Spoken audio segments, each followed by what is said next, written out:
Jax Richardson here, and welcome to the second episode in the Almost Art original series, Interpretation.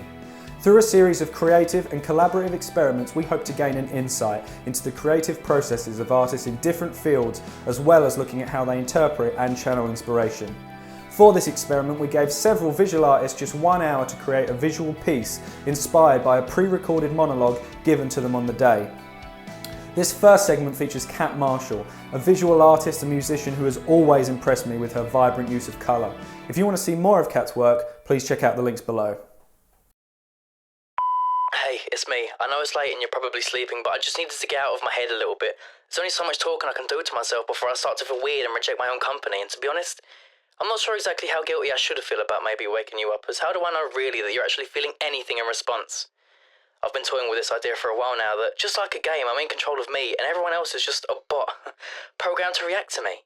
The only consciousness I can ever guarantee is my own. How do I know that you're actually in there? Any reaction you give could just be some pre-programmed response to a trigger. Though, now that I say it out loud, maybe that's all a person actually is. Even if you are really in there, if I say a certain thing, you'll just elicit a certain response. We all think that we're in control, but the truth is we have no control over how we feel, our opinions, our tastes. Maybe we're all just pre-programmed. Everything I experience and feel can probably come down to some kind of chemical reaction. What does that actually say of me being me? Load me up with chemicals and I could be someone else in less than an hour. Change the weather, time of day, and how much I've slept, and again, I could be a completely different guy. I caught the last 5 minutes of some science show earlier, and I think that's what got my mind racing. Some old guy with hair that was inexcusable for someone who knew they were going to be filming for television alluded to the idea that there's an infinite number of universes or realities. And in each one, every possible outcome, every single alternate happens. In this universe, I'm calling you and you're probably annoyed. The next, you're surprised. According to his theory, you're probably aroused by this call, and in many of them in varying degrees. If that is the case, does that mean heaven, if there is one, will be filled with an infinite amount of versions of me that will vary ever so slightly? Or will there be an infinite amount of different heavens suitable for each variant? If there are an infinite number of universes where everything is ultimately possible across all of them, does that mean that some of them must feature technology that makes it possible to travel across universes? Does that mean that in those realities, ultimately nothing is of consequence? You kill someone in your universe, travel to the next one where you didn't kill someone. Does that mean it happened or it didn't? I know that a lot of what I'm saying probably doesn't make much sense to you. Truth is, none of this makes much sense to me either. I'm working so hard to please many people, and I keep wondering why. I have no idea of our place in the grand scheme of things. What any of this actually means. I talk about legacy and leaving things behind and being remembered, but even if I manage to be remembered for the next 5 or 6 generations, even in the timeline of the universe we currently have, I'd probably still be unbelievably insignificant. People spend their life searching for meaning. Some find it in religion, some in science. Some seem to be able to make peace with the idea that they won't ever be able to truly understand, and the really lucky ones haven't even considered it. They just live. Whether you're really there, or just a bot programmed to react to me, I am grateful that I have you to call. I really like that. Thank you so much for coming down and being a part of our experiment. Thank you very much for having me. Could you just first off maybe talk us through what it is that you have created here? Yeah, of course. So I started off by painting watercolour, some of these textures. So that's basically just a colourful mess, and I started with. So I made these, and then I took a photograph just on my phone and uploaded it. And the reason that I used watercolour is it related to the monologue for me because of the feeling of lack of control. So watercolour, the way that it plays, you can't control it, and the colours, they mingle and they dry in strange ways. That's why when I was blowing the paint, I wanted to see what it would do without me trying to control it too much. So then I uploaded these, and I created, first of all, just one image. So if we forget all these ones for a minute. So I created one, and I was playing with the idea, mainly, again, of out of control and piecing together bits of the different images and all these different things going on, which, again, is what kind of stood out for me from the monologue. And then after I did all that, I added in little tiny pieces of text from a book page that I had, just a reference image, just because for me that's to represent almost like a diary, because it sounded like it was his inner thoughts and he was just getting it out. So that's what that represented for me. And then finally, after all of that, I duplicated it and edited them slightly to try and represent all the different the universe and the parallel universe thing that was going on and that was being discussed. And this one in the middle represents him, and for me that's just a little bit more stark, and there's not much going on. He doesn't know what's happening, against all of these other universes, and yeah, that's just what happened. It's not my usual style. I just tried to let go. I know at the beginning when I first heard it, I said that it relaxed me, and you thought that was odd, and that was, again, because it said, he was talking about not being in control, and you only know for sure what you feel and what you are.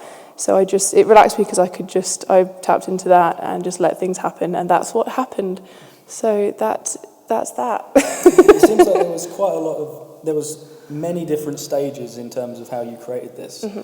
Did you have a clear vision from the start of where you wanted it to go, or at each point was there new stimuli pushing you in a new direction? There was always something else telling me to do something new. So I knew from the beginning, from listening to it, that I wanted to go straight in with the watercolour and looking at the lack of control and not controlling everything and just letting things be. Mm-hmm. So that's why I started there. But things like the circle in the middle, and although you can't see it, from here, the triangles, which again, there's like triangles in the background, which are a little bit like constellations, that sort of thing. And universe, that's just the imagery that came to mind. Mm-hmm. And I was picking the colours just as I played it through. I kind of repeated it all the way through my time.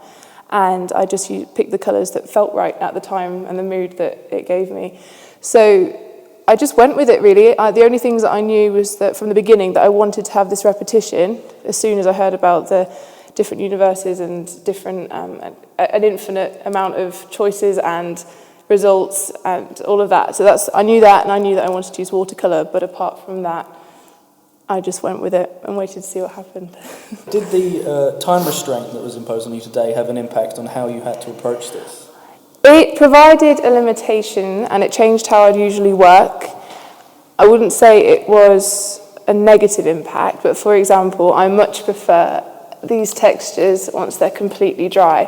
So the way that they dry, and you can't control that, and you have to just wait and see. So I would prefer to use them now, but again, I did like that. I just had to get on with it and just see what would happen. So although it did change how I work, I don't think it affected it negatively. And with the fact that it was a monologue that you was having to interpret, how different is that from what you normally have to do? Quite different. I either work in silence and just go from an idea that I've had from throughout the day or something that's happened or a feeling, or more often than not, I'm playing music in the background, and that's completely what influences my work. Or as a musician myself, I paint after gigs or before gigs to relax me and to escape a little bit. So yeah, but I've never painted to a monologue before. I've never created anything to a monologue, so it was very new. Has today's experiment maybe changed how you could go about sourcing inspiration in the future? I think so, yes, because I've never done anything like this before, and because of that I had no idea what to expect, and I was quite anxious about it.